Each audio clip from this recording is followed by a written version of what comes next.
All right, we are live. Happy Monday. Welcome to the Liz Wheeler Show. I'm your host, Liz Wheeler. Some people are saying that there is chaos in the White House, that President Trump is suffering from a personnel crisis in the West Wing. I don't think that's an accurate characterization of exactly what's happening, but it is worth discussing what's happening because something is happening. Before we get to that, make sure you're subscribed to the show. Go to youtube.com/Liz Wheeler. Go to x.com/Liz_Wheeler. And we have video on Spotify now, which I am very excited about. So if you have not already gone over to Spotify, please do. Even if you prefer to watch the show on YouTube or X, please go to Spotify anyway and hit that subscribe button. It helps us grow the show. And we greatly appreciate everybody who's been supporting us. Spotify also has this cool feature. You can click into the individual episode and you can comment on that episode, not just as a review for the show, but you can comment on the episode the way that you do on YouTube or on X. Try it out. It's cool. I've been reading those comments and I appreciate them all.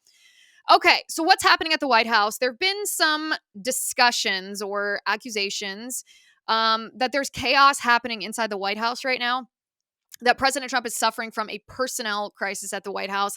I don't think that that's the way that I would characterize it. I don't think that I would call it chaos any more than any other White House. I don't think that I would call it a personnel crisis, but there is something that's happening that needs to be addressed. Laura Loomer, she's not the one calling it a personnel crisis. She's calling it a vetting crisis. And I think that's closer to being more accurate to what's happening at the White House because there are a lot of people around President Trump who are either in positions of power around him or trying to get into those positions of power who haven't been thoroughly vetted. They're not really committed to the America First agenda. They're not really mega. They just want to be in positions of power. So they're misrepresenting themselves. So Laura Loomer's correct when she says that there is somewhat of a vetting crisis because if people misrepresent themselves, it's a little bit harder to do the background. It's not just a standard background check, look at their LinkedIn. You got to make sure that they actually are in line with the Trump agenda here.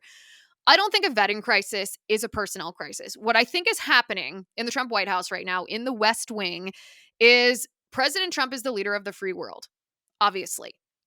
President Trump is very powerful. He's in the most powerful position in the world, obviously. What is happening around him is the same thing that President Trump experienced before he was in politics, when he was just a billionaire, when he was just President Trump of The Apprentice, a celebrity, a television star, a real estate developer, when he was just rich and powerful. People sucked up to him. People wanted to be in his inner circle. People wanted favors from him. People wanted to be associated with him. People wanted to name drop his name in order to draft off of his power and his influence. He experienced that when he was just a rich celebrity. Well, you combine that now with his position in the White House, and now he's politically powerful as well. And this same effect is happening. There are people all around him who don't actually agree with his agenda. They're not mega. They don't view politics and culture and the world through an America First agenda. They just want to be powerful. And so it makes vetting and it makes analyzing the people around you more difficult when they're trying to misrepresent their values. And the perfect example of this is Mike Waltz, the now exited national security advisor. We on the Liz Wheeler Show have been calling for Mike Waltz to leave that position for a long time because Mike Waltz is a neocon. Well, the reason that Mike Waltz was fired by Trump, and let's be very clear here, Mike Waltz was moved from national security advisor over to the UN. He is now President Trump's nominee to be ambassador to the UN. This is not a lateral move. Mike Waltz was fired from the West Wing, from the position of national security advisor, because he is a neocon. The real reason Mike Waltz was fired actually has nothing to do with the Atlantic Jeffrey Goldberg signal scandal pseudo scandal story. That's not the story at all. It is, not to go on a tangent here, almost unthinkable how someone, especially a national security advisor, could add a liberal journalist to a secured signal chat. How does this happen?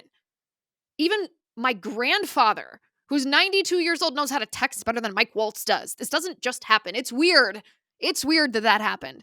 You could make a valid argument. You might even be able to convince me of this argument that Mike Waltz should have been fired just for that. You could also make a valid argument, though, and this is where my position right now, this is where I'm sitting right now. You could make an argument that President Trump didn't want to fire Mike Waltz over the Signal chat story because he didn't want to give Jeffrey Goldberg at The Atlantic the scalp. He didn't want the mainstream media to feel like they had any power, any influence whatsoever over what goes on in the Trump White House. That's that's what happened. And I understand that and I support that in President Trump. You want to just try to suffocate the power of the mainstream media as much as possible because they're propagandists. But that is not the reason that Mike Waltz was fired. It is not the reason. The reason Mike Waltz was fired, and again, it's not a lateral move from National Security Advisor to Ambassador in the UN. The UN is not only, it's below pointless. The UN is a demotion. Anybody can be successful at the UN. Even neocon Nikki Haley was successful at the UN. We liked her. As Mega, we liked Nikki Haley at the UN. She was good at the UN because it's pointless. What is it? It's just showboating. We shouldn't even be part of the UN. So yes, move Mike Waltz to the UN so that it looks like you are not firing him, even though you are, so that you don't give the mainstream media the scalp that they would claim if you just outright fired Waltz. And then go ahead and withdraw the United States and all of our funding from the UN, and great, problem solved here. So the reason, all of this, the reason that Mike Waltz was fired was not because of Signal.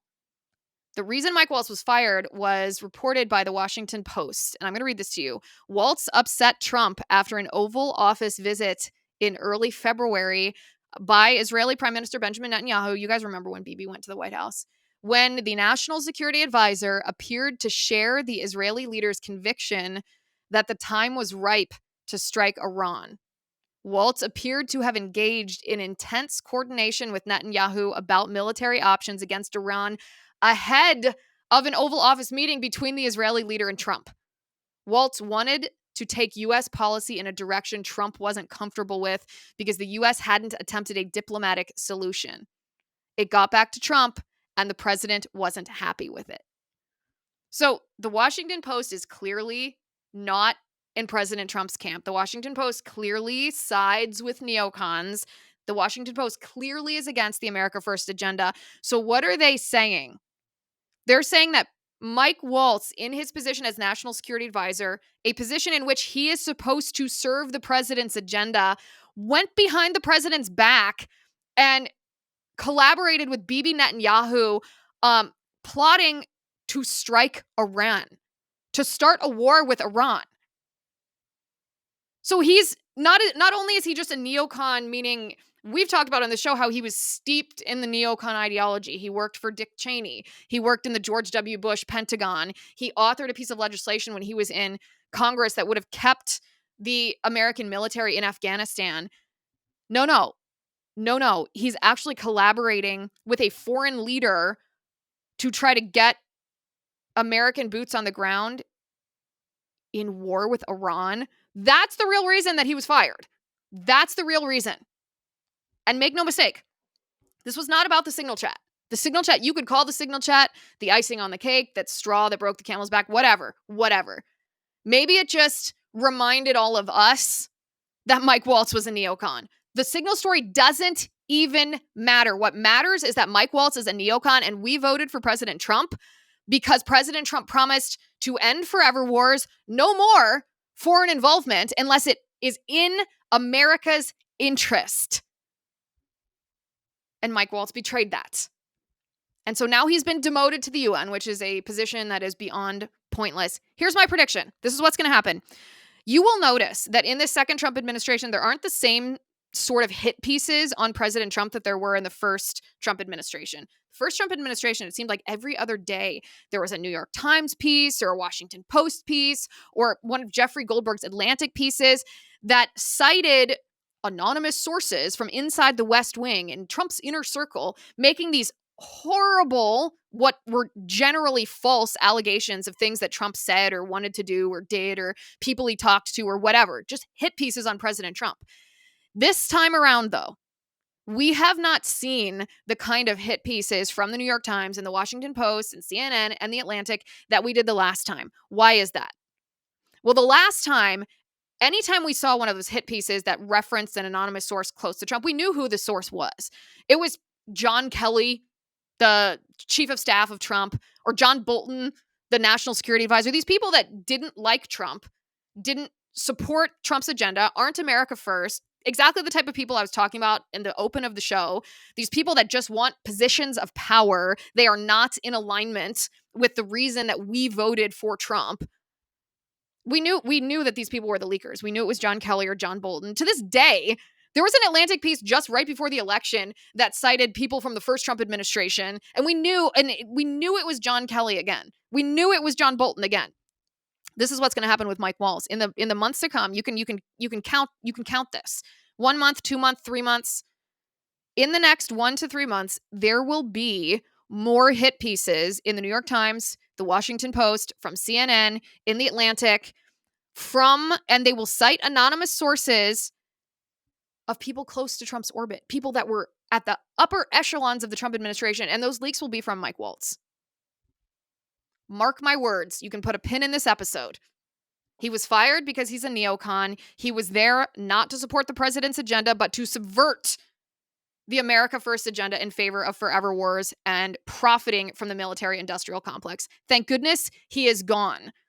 His sister-in-law, though, is not gone. Did you know that Dr. Janette Nesheiwat, who is the Trump nominee for Surgeon General, she is the sister-in-law of Mike Waltz. We talked about her at length in late November of last year, right after President Trump nominated her for the position, because she is a terrible nominee, and we on the Liz Wheeler Show believe in speaking the truth, no matter what the reaction to the truth will be. The truth is, what would be the point of having a show like this if we were not committed to the truth first, above any politician?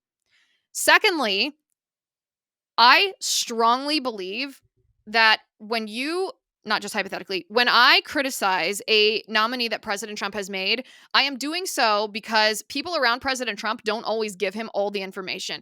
He's not able as one man to do every job. He relies and trusts his advisors to give him information about the people around him, the nominees that he chooses. And sometimes those advisors don't give him the full context about the nominee that is before him. And that's certainly the case with Dr. Janette Nesheiwat. He needs to know this information because she will be a hindrance to his administration if she is confirmed. Her Senate confirmation hearing is finally scheduled for this Thursday, May 8th at 10 a.m. And there's some big problems with her. And the big problems, by the way, aren't just the CBS report from this week or from this weekend that shows that she may have been dishonest about her medical training. I'm going to show you that in just a second. But first, I want to talk to you about Preborn. Preborn is a new partner on the Liz Wheeler Show, and I am thrilled to have them on board, especially with Mother's Day just around the corner. It's caused me to reflect, as it does every year, on my own children, my own vocation as a mother, the precious gift of these lives that have been entrusted to me. And, you think about pregnancy and birth and think about your own mother. This Mother's Day month, I highly encourage you celebrate the gift of life by rescuing babies.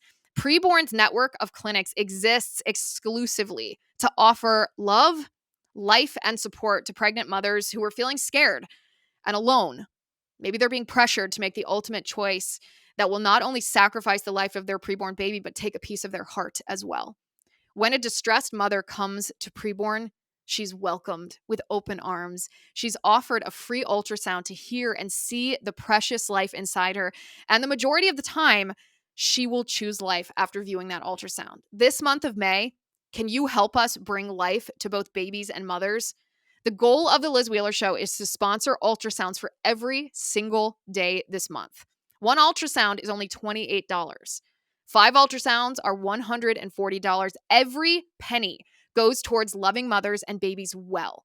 I want to hear from you once you have made your pledge. Will you join us? Simply dial pound 250 and say the keyword baby. That's pound 250 keyword baby, or visit preborn.com/Liz. That's preborn.com/Liz. Okay.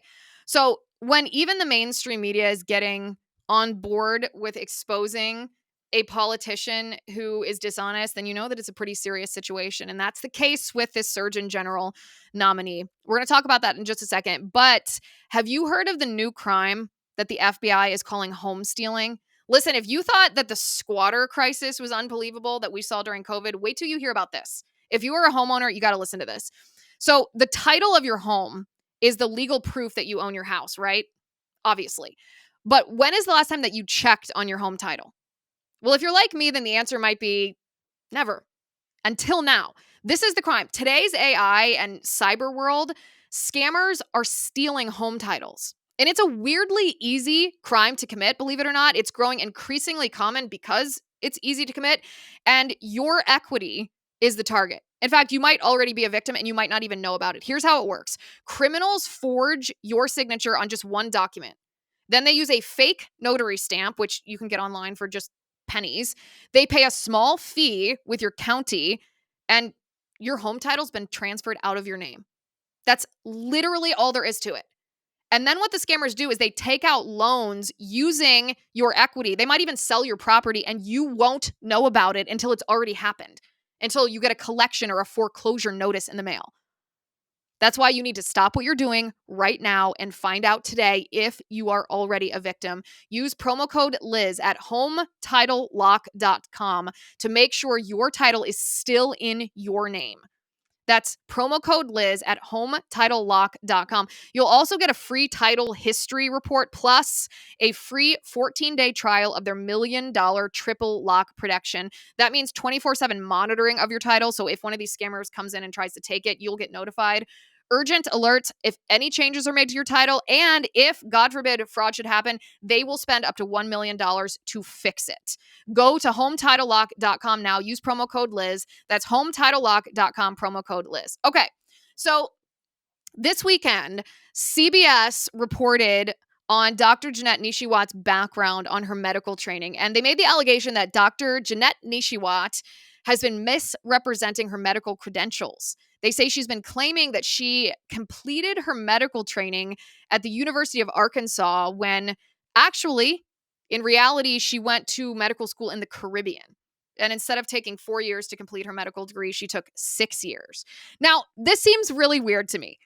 Why would you lie about where you went to college? Or even if you can, why would you misrepresent it? Why are you deliberately trying to get people to believe that you went to a different medical school than you did?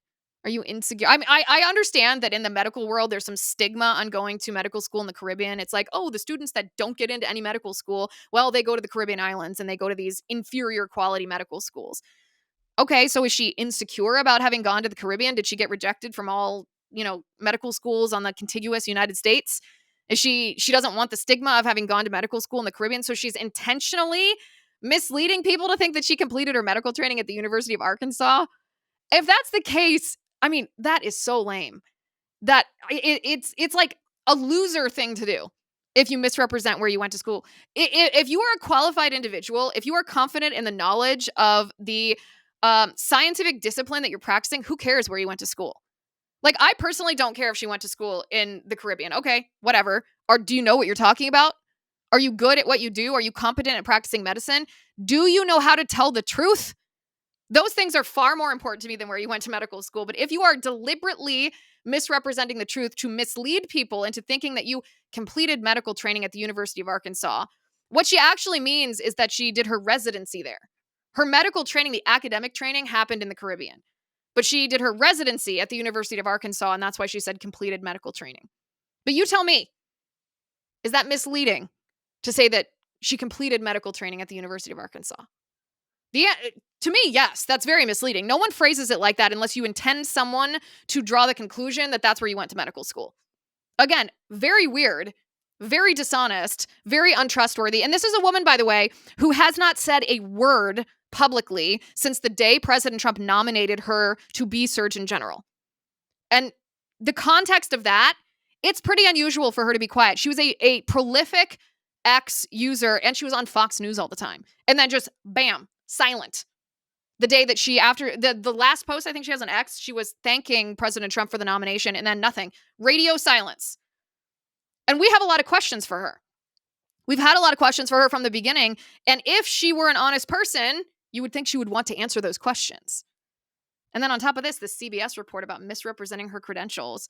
Well, again, similar to her brother-in-law, Mike Waltz, you could argue that misrepresenting your credentials is grounds enough to be fired because it shows that you're not really an honest person. But that's not even the most serious reason for President Trump to withdraw the nomination of Janette Nesheiwat, or the most serious reason that senators must vote no if she makes it all the way to her confirmation hearing on Thursday morning at 10 a.m. in front of the Help Committee in the United States Senate. We reported on Janette Nesheiwat's terrible record in November of last year. Janette Nesheiwat called the COVID vax a gift from God. And Spencer, if you want to bring up these reports, we put them all out publicly on X. And you guys can do this too. You can look up. This is all in Janette Nesheiwat's own words, whether it's an op-ed that she wrote on Fox, whether it's appearances on both Fox News, but other mainstream media outlets. Look at Janette Nesheiwat's medical record. She called the COVID vaccine, the mRNA jab, she called it a, quote, gift from God. She praised Facebook and other big tech companies for censoring what she called anti-vax information. Let's just repeat that one for a minute. You and I talk a lot about Maha stuff on this show. We talk a lot about RFK. We talk a lot about vaccines, both childhood vaccines and COVID vaccines. And we've been censored a lot for this. During COVID, we were demonetized on Facebook. We were given strikes on YouTube. We were censored on X at the time, before it was X, when it was Twitter, when it was woke. Janette Nesheiwat supported that. She praised big tech companies for censoring what she considered to be anti-vax information. And remember how these people define anti-vax information. Anything that discourages people from following their advice is what they consider to be anti-vax. Janette Nesheiwat supported masking kids in school. And I think, Spencer, we have video. Actually, before we even get to the masking kids, there's a video of the Facebook thing. Play this video. This is when she praised Facebook. First of all, vaccines save lives, and I am so excited, and I thank and I commend Facebook and Mark Zuckerberg for taking action, because this affects everyone. This affects our children. It affects adults. I mean, just look at the recent measles outbreak, the biggest outbreak that we've had in decades with measles, and that's no joke. Measles can cause brain inflammation and pneumonia and ear infections and hearing loss and death. So it's about time that they are taking action, and I hope and pray that other social media platforms will follow suit and do the same thing. She hopes and prays that other social media sites will follow Facebook's lead and censor you. As if that's not bad enough, maybe the most polarizing, maybe the vaccine, the COVID vaccine is the most polarizing part of COVID. Maybe it was the lockdowns, maybe it was the social distancing, maybe it was the masking, maybe it was closing your businesses, maybe it was masking your children in school. Guess who supported masking children in school? Dr. Janette Nesheiwat. And I think we also have the video of that. We can scroll through. Go ahead and scroll through this. Go ahead and scroll through. Okay, look at all this stuff. Okay, just go right there. So that post right there, this is what she posted in October of 2021. She said, masks have saved thousands of lives and prevented thousands of infections. No scientific evidence of this. This is a stupid opinion. Not quite as harmful as masking children in school, but stupid. Then she goes on the warpath against Florida's Dr. Joseph Ladapo, who is maybe one of the most, he's the one actually who should be Surgeon General. He's one of the most based state Surgeon Generals. He's an MD who is a realist. Look, right here, this post. In November of 2024, she goes on record, and scroll down just a little bit, Spencer, so we can see underneath, or see her comment underneath. She goes, masks have saved thousands of lives and prevented thousands of infections. She is publicly bashing Joseph Ladapo after he went on Tucker Carlson's show, talking about how, there's no data to support the assertion that masks stop the spread of COVID. She, without any scientific evidence, just a religious view, goes on there and publicly bashes Ladapo for this view. And again, she then use this premise, not based on any science, to support the masking of kids. I think we have a video of, or at least in our original reporting in November, we had a video of Dr. Janette Nesheiwat praising masking children. Masking children. She's also, by the way, and this is particularly relevant to the Republican senators on the Help Committee, the Senate Help Committee. They're the ones that on Thursday morning are going to be questioning Dr. Janette Nesheiwat before they will either vote yes or no on her nomination. And if they vote yes in majority, she will then get a full Senate vote. But the Help Committee is the committee that will question Dr. Janette on Thursday morning. The Republican senators, particularly the pro-life Republican senators like Senator Josh Hawley, who sits on that committee, should understand that Dr. Janette Nesheiwat, as the Surgeon General of the United States, will not be pro-life because she is not pro-life now. She is specifically against pro-life laws. This is the quote from her. She says, "As a doctor, I'm concerned for safety. Are we going to see an uprising in back alley abortions? Young teenagers involuntarily hurting themselves, trying to self-abort their fetuses out of fear and not having alternatives." This was her reaction to pro-life laws being passed at the state level across the United States. She is not pro-life. Therefore, the pro-life senators, like Senator Josh Hawley, who sits on the Help Committee in the United States Senate, cannot vote for this woman. If you as a medical professional do not understand and acknowledge that a human life scientifically begins at the moment of conception, that human life is a person who has the same right to life that you have and that I have, then you should not be confirmed to a position of power like the United States Surgeon General. And by the way, Dr. Janette Nesheiwat does not just deny science when it comes to pro-life issues and the question of when a human life begins. Dr. Janette Nesheiwat also uses woke language in which she refers to biological sex as, quote, assigned at birth by the doctor. Well, no, my daughters were not assigned girls. Oh, yeah, we have a video of this one. Let's show this. When you have a child who's suffering from gender dysphoria, this is a disconnect, a mismatch between how they feel and what a doctor assigned them as a gender at birth. And it's a very serious and sensitive issue that has to be taken very seriously because specifically there's a very high suicidal rate among transgender adolescents. They are almost 8 times more likely to commit suicide than their cisgender peers. And so when we see the AAFP only wanting to push drugs and hormones and other types of surgical interventions rather than taking a conservative approach, such as psychotherapy, they're making a mistake. It's unethical, it's immoral, and it's inappropriate. They need to be open-minded to looking at the big picture. It's outrageous. Okay, notice the 2 phrases that she used. Number 1, she said, assigned at birth by the doctor, the gender assigned at birth by the doctor. That is the language of woke gender ideology. That is not the language of someone who understands that your sex is determined by your DNA, that you are a man. If you were created a man, you are a woman. If you were created a woman, that is the language of someone who has, at the very least, even if she hasn't bought into the woke gender ideology, she is accepting their language, which is the first step to buying in. And then number 2, she calls regular boys and girls cisgender. Listen, I am not cisgender. I am a woman. Cisgender is the language of woke gender ideology. And if you use that, then you are playing by the rules of the radical left. There's simply no question that President Trump should withdraw the nomination of Dr. Janette Nesheiwat from Surgeon General. And the senators on the Help Committee in the United States Senate should vote no.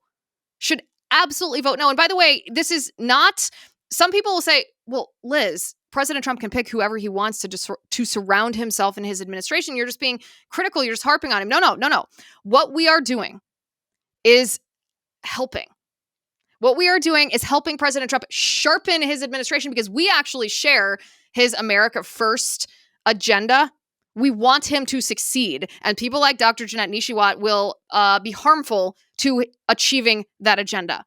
What we are doing is giving him information that the people around him did not give him when they presented Dr. Janette Nesheiwat to him. And I understand she's on Fox. She's an attractive lady. She speaks well. I get that. She has a public-facing persona. I understand that. That is not enough. She needs to be in alignment, not only with reality and with biology and with science. She needs to tell the truth, and she needs to be in alignment with President Trump's health-related agenda, which is the MAHA agenda. There's a puff piece on Fox that I want to briefly show you. I think that Dr. Janette's, I assume, former employer, I doubt she still works there if she's been nominated for Surgeon General, but either her current employer or her former employer is going to bat for her. They understand that she is not a shoo-in for this position, that there's a chance she will not be confirmed into this position, even if President Trump does not withdraw her nomination officially. And they wrote a puff piece to make it seem like she is going to be voted in. But listen to what this piece says. It says that Dr. Janette Nesheiwat has been meeting with senators around the Hill who have been describing her as a fierce advocate for the Make America Healthy Again movement. So I want to stop there for just a second. I have not heard Dr. Janette Nesheiwat even define what the Maha movement is. I have not heard any confirmation that Dr. Janette Nesheiwat has a problem with Big Pharma or with Big Pharma's collusion with big government, that she has any issues with big food. I have not heard anything. We've not heard anything from Dr. Janette Nesheiwat since the moment that she was announced as President Trump's nominee for Surgeon General. I don't understand this Fox article. Senators describe her as a fierce advocate for the Make America Healthy Again movement. None of us who have existed in the Maha movement have ever had Dr. Janette Nesheiwat standing next to us in support of any Maha issue, ever. This is a sleight of hand. They're trying to make you think that Dr. Janette Nesheiwat is part of the Maha movement when there's no evidence that she is. If she was, she would be a loud voice on these issues, and she hasn't been. And then the Fox article says sources told Fox News Digital that Senator Marsha Blackburn is supportive of Nesheiwat. Well, Senator Marsha Blackburn, with all due respect, is one of the largest recipients of pharma dollars in the United States Senator. She's hardly someone whose support should be indicative of a candidate being of the Maha ideology. And then the Fox article says the sources said various topics were discussed during those meetings, including fighting chronic illness, diseases, opioids, the mission of Maha, vaccines, good nutrition, educating Americans with science-backed data, combating healthcare provider shortages, mental health, food deserts, and the government's role in tracking health crises and emerging health threats. Well, these were the topics discussed, but where does she fall on each of these topics? What is her opinion on each of these topics? We don't know because she hasn't talked to us, the American people. Sources said the conversations have been positive, productive conversations. Well, guess who called his meeting with Nesheiwat a, quote, very good meeting? That would be the Senate Help Committee Chairman, Bill Cassidy. Dr. Bill Cassidy, the same Bill Cassidy who successfully torpedoed Dr. Dave Weldon. Dr. Dave Weldon was President Trump's nominee to serve as CDC director, and he was torpedoed by Cassidy and Collins because back when Dr. Weldon served in Congress in the early 1990s, he questioned why we were seeing an uptick in autism diagnoses. And he questioned whether the mercury, which at the time was even more prevalent in vaccines than it is now, was part of the cause of the uptick in autism diagnosis. And because of that, Bill Cassidy, who is a militant pro-vaxxer, and Susan Collins from Maine, who is not a Republican, she just pretends to be, torpedoed his nomination, and he is no longer the nominee for the director of the CDC. That Bill Cassidy said he had a very good meeting with Dr. Janette Nesheiwat, which is basically the opposite of what the Maha movement needs to hear. If you had a good meeting with Bill Cassidy and you impressed Bill Cassidy and you were on the same page as Bill Cassidy, then you may not be on the same page as the Maha movement. You may not be. Thursday morning at 10 a.m., Dr. Janette Nesheiwat is set to sit before the Senate Help Committee. If her nomination has not been withdrawn by President Trump by that time, I highly, highly encourage President Trump I strongly encourage President Trump to withdraw her nomination if he cares about the Maha movement, which has become a huge contingent of the MAGA movement. For the first time in history, those of us who are so passionate about the corruption that exists between big pharma and big government in this crisis of chronic health issues that our country is facing, especially our children, we have hope. Thanks to President Trump. Thanks to President Trump bringing Bobby Kennedy into the MAGA movement, the marriage of MAGA and Maha. Don't let Dr. Janette Nesheiwat submarine that. Don't let her sabotage that. Be loyal to those who have been loyal to you. Do you know, President Trump, how many Maha moms maybe weren't traditional Republicans? Maybe they had never supported President Trump before, but they did because you listened to them. They felt seen by you. You said, it's important to you as moms to understand the root cause of autism. Okay, then I will put Bobby Kennedy on your behalf as your advocate in charge of HHS. Don't let Dr. Janette undo that, because you have brought in to the Republican fold a whole new generation of people who maybe never would have been Republicans except for you. And Dr. Janette Nesheiwat threatens that. By the way, you want to talk about things that are going on behind the scenes. If you go to Dr. Janette Nesheiwat's Twitter account, this was reported earlier today by Laura Loomer, the bio on Dr. Janette's X profile no longer says nominee for Surgeon General. So what's going on behind the scenes here? Is Dr. Janette actually going to get all the way to Thursday morning at 10 a.m. in front of the Senate Help Committee, or is President Trump going to withdraw her nomination? Make your voice heard. You make such a difference. Call your senator. Post, tag them on X, write them a letter. Make your voice loud. It makes a difference. These senators who are in the United States Senate to represent us, they do listen to you. When you flood their offices with phone calls and emails and text messages and posts on X, they hear you. They see you. They do not want to lose their seat. They do not want to lose their power. And if they believe that you feel so strongly about Dr. Janette Nesheiwat not being confirmed, you feel so strongly that you would even vote against that senator if that senator voted yes for the confirmation of Dr. Janette Nesheiwat, you will change your senator's mind. We know this for a fact. So do your part. Raise your voice. Let President Trump know. Let the United States Senate know that Dr. Janette Nesheiwat cannot be the next Surgeon General of the United States. All right. We have more personnel drama in the White House, believe it or not. An incredible report from Laura Loomer about a judge who is trying to stymie President Trump's deportation agenda. And the spouse of this judge, who is the spouse of this judge? But a radical leftist activist. We're going to get into that in just a second. But first, you spend so much of your time focusing on your 9 to 5 that sometimes the 5 to 9, the time you spend at home relaxing, that part gets ignored. But Cozy Earth is here to help turn your home into a sanctuary, a place of peace and comfort away from the demands of everyday life. Cozy Earth knows how important it is to recharge after you've had a long day, and your evenings should be all about relaxation, unwinding, true rejuvenation. That's why Cozy Earth's bamboo sheet set, which I have on my bed right now, highly recommend, and their bamboo pajamas, which I recently got like 2 weeks ago, got them in lavender. I'm already totally obsessed with them. They are so amazing. They're so soft, they're so comfortable, and they're so cute. With Cozy Earth, you can create a space that feels effortlessly luxurious, where serenity and comfort go hand in hand. And just in case you're on the fence, all Cozy Earth bedding products come with a 10-year warranty, 10 years, but you're not going to need it. Luxury should not be out of reach. Visit CozyEarth.com and use my exclusive code Liz for up to 40% off Cozy Earth's best-selling sheets, towels, pajamas, and more. Trust me, you will not regret it. That Cozy Earth is all over my house. I have my bed sheets, my bath towels, my washcloths, now my pajamas.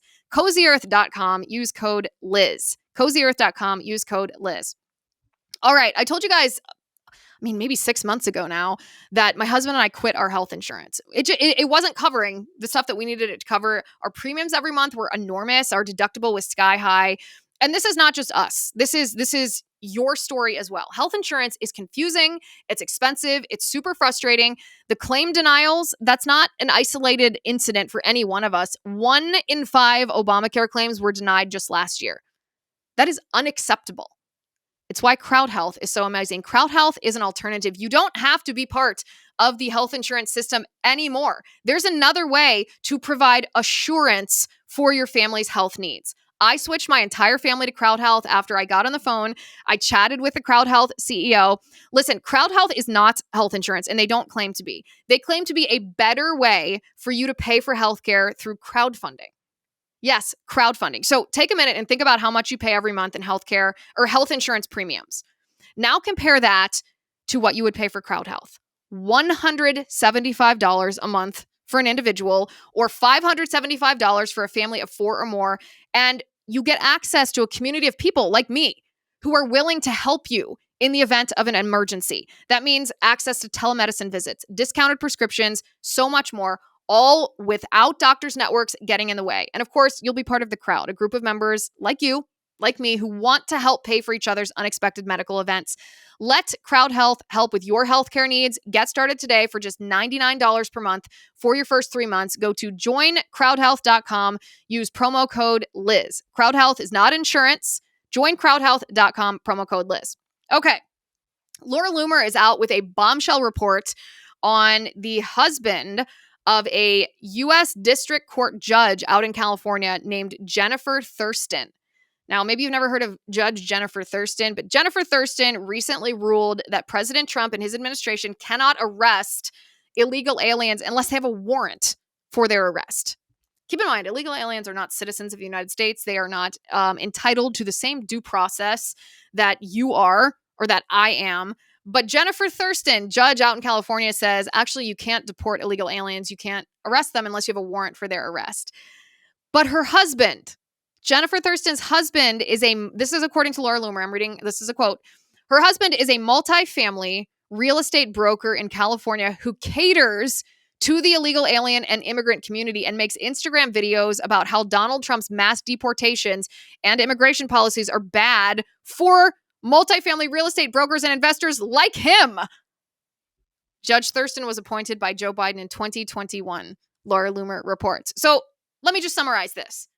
Another inferior court judge who is exceeding her authority, abusing her power on the bench, issuing an injunction against the Trump administration in order, this is the judicial insurrection we've been talking about for months now, in order to subvert not only the president of the United States, but you, who voted for the president of the United States, issuing this injunction for political reasons. And more than just political ideology, which is bad enough, this woman's husband has a financial interest in the illegal alien and border crisis being continued. Oh, well, would you look at that? As Laura Loomer reports, this is actually against the law. This is against the law. There is this is what Loomer reports, according to the Federal Judiciary and Judicial Procedure Guidelines that all U.S. federal judges are required to follow, a judge is required to recuse themselves from a case if they find themselves conflicted with any of the following rules below. And then a couple of the rules.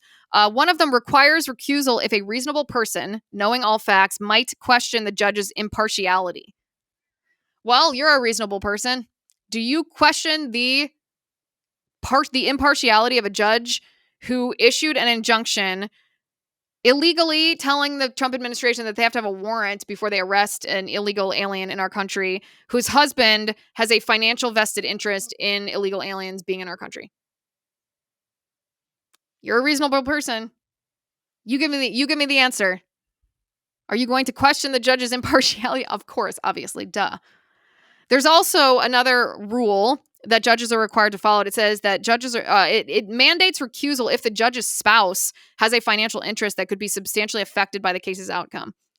In other words, there is simply no question that Judge Jennifer Thurston, should recuse herself from this case and should never have issued this ruling. And the Trump administration, for that matter, should not listen to this ruling. Because not only do inferior court judges not have the authority to issue nationwide injunctions, that's enough reason in and of itself for the Trump administration to ignore this ruling. But Judge Jennifer Thurston is violating two rules which govern the ethics of judges on the bench.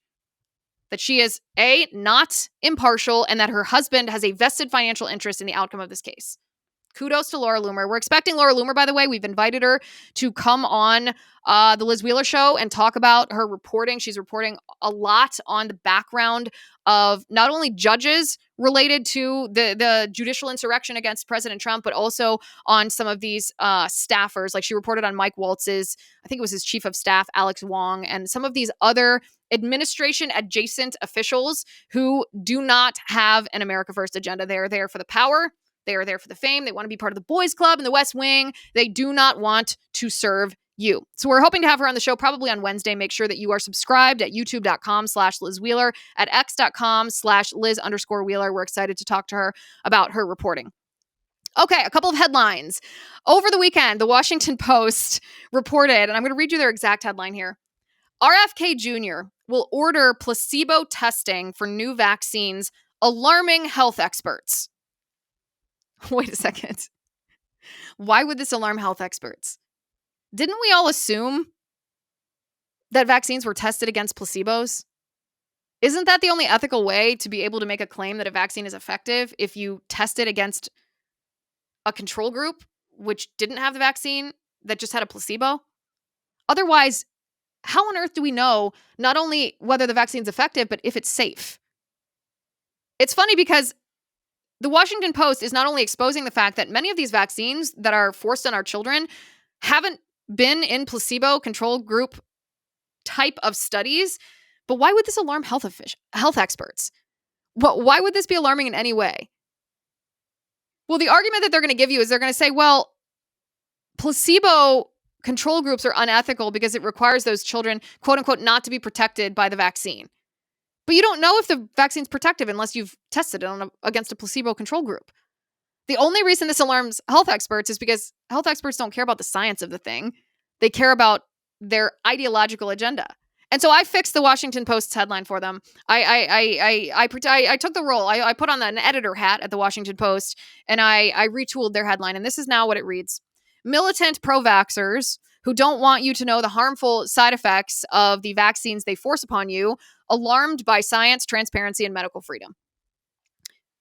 There, fixed it for you, Washington Post. That is a more accurate representation of what's actually happening here. Thank goodness, RFK Jr. You'll notice he hasn't been talking a lot about his personal view on vaccines. He is letting the science speak for itself.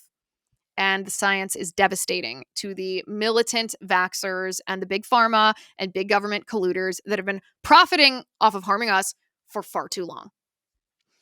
All right, up in the state of Maine, Maine seems to have gone completely nuts under the helm of Governor Janette Mills. She's not only a radical leftist. I don't know what's happened up there, but it is really nuts. It's just every week there's something else out of Maine. Last year, I don't think that we covered a single story out of Maine.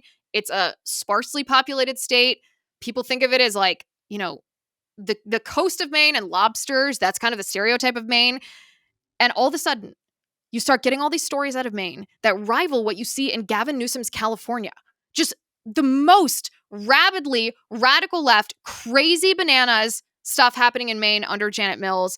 A state, by the way, that used to be a red state. When they had Governor Paul LePage, he's kind of this Trumpian, bombastic figure. They were ostensibly a red state, and now they have just absolutely jumped the shark. Well, this weekend up in Maine, a biological boy, but I repeat myself, won the 800 meter and 1600 meter events in the girl sports in a girls track meet. A biological boy won a track meet, which means that Governor Janette Mills is still subverting President Trump's agenda. She is still refusing to comply with President Trump's executive order that requires states to make sure that girls' sports are protected and that boys do not infiltrate girls' sports and defeat girls in girls' sports. That's exactly what happened in Maine. A biological boy won. So anytime a leftist says to you, this doesn't happen, this is a hypothetical that right-wingers use when they're trying to demonize transgenders, it happens. It's happening every day.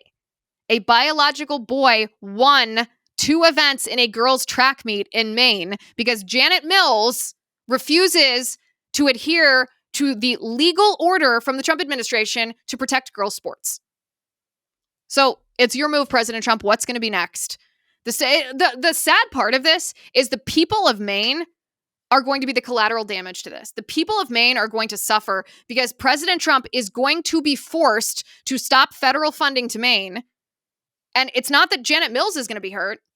Janette Mills is fine. She's in her governor's mansion. She's untouchable. She's elite. She's going to be fine. But the people of Maine are going to be the one that suffer because her actions are going to force President Trump to withhold federal funding because he has to if Janette Mills refuses to comply with his executive order, and then the state's going to suffer. Make no mistake, the responsibility for that lies squarely on the back of Governor Janette Mills.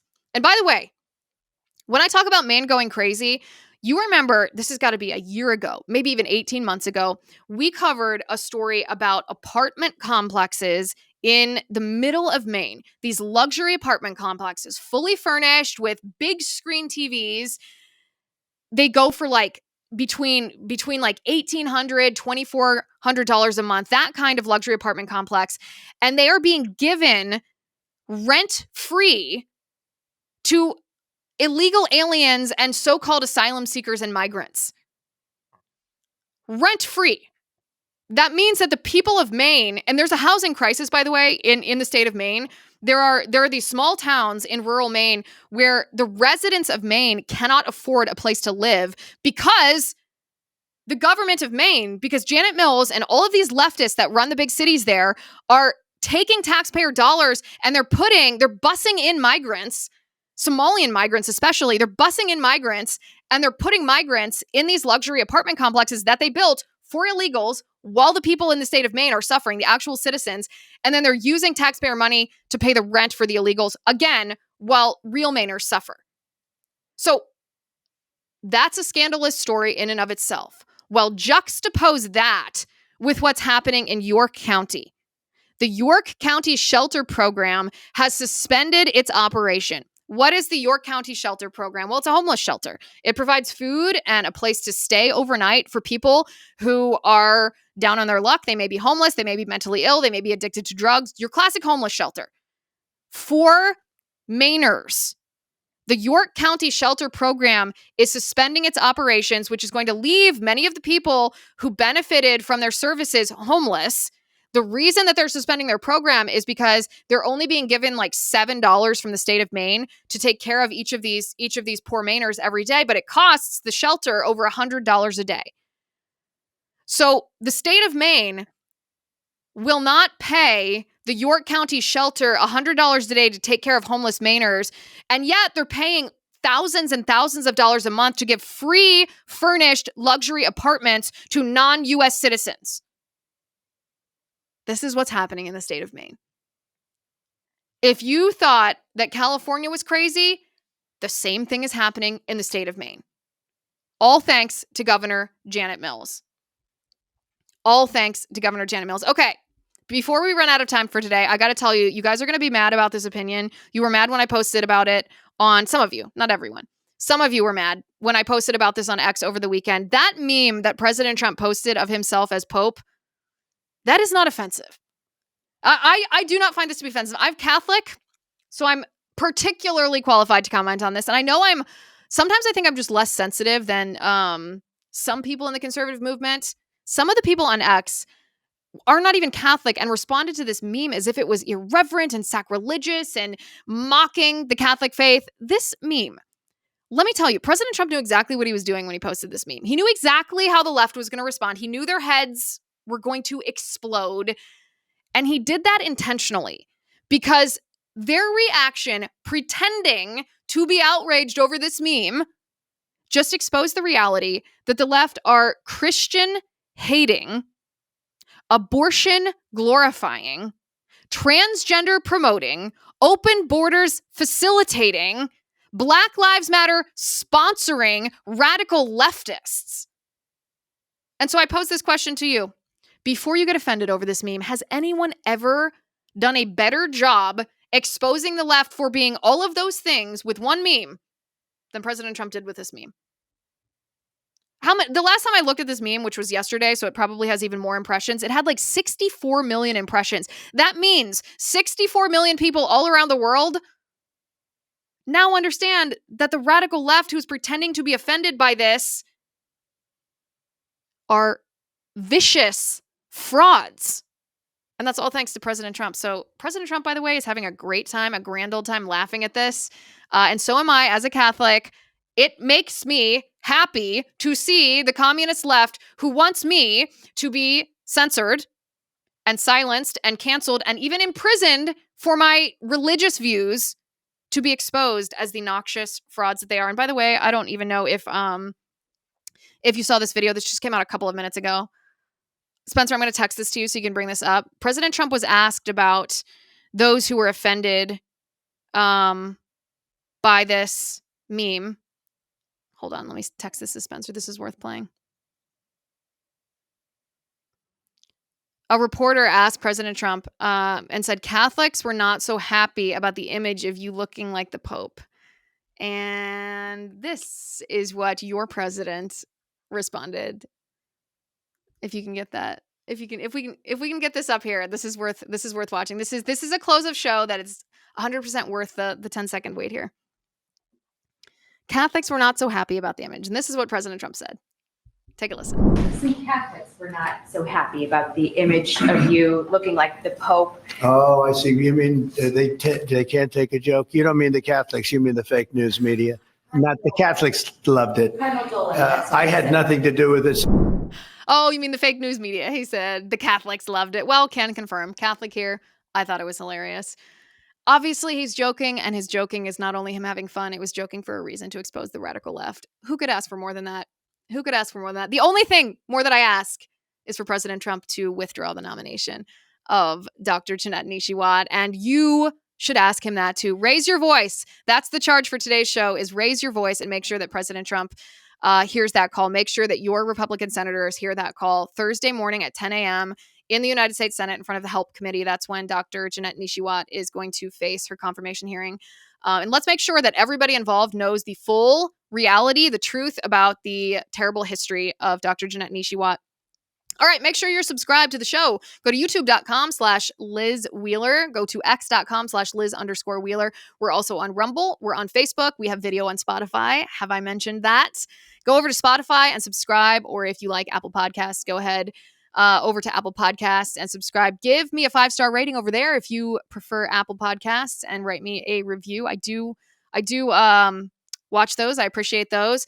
Before we go, I do want to tell you what we have been doing here at Blaze TV, because let's be honest, we have been winning. We've been winning ever since the election. Our movement, our conservative movement's gaining ground. People are waking up. The narrative's cracking. The momentum is finally shifting in our favor. But the fight is not over. Not even close. That's why Blaze TV exists, because in a world full of noise, we need a stronghold for bold voices, free thinkers, and fearless commentary that helps make sense of the chaos. At Blaze TV, we've built a home for some of the strongest, smartest voices in our movement, and I highly recommend that you join us. Go to blazetv.com/Liz. That's blazetv.com/Liz, and be part of the movement. It's not just a subscription. It is an active participation in not just the Trump administration in general, but in making sure that our society is what we want to hand down to our children. blazetv.com/Liz. Thank you for watching today. Thank you for listening. I'm Liz Wheeler. This is The Liz Wheeler Show.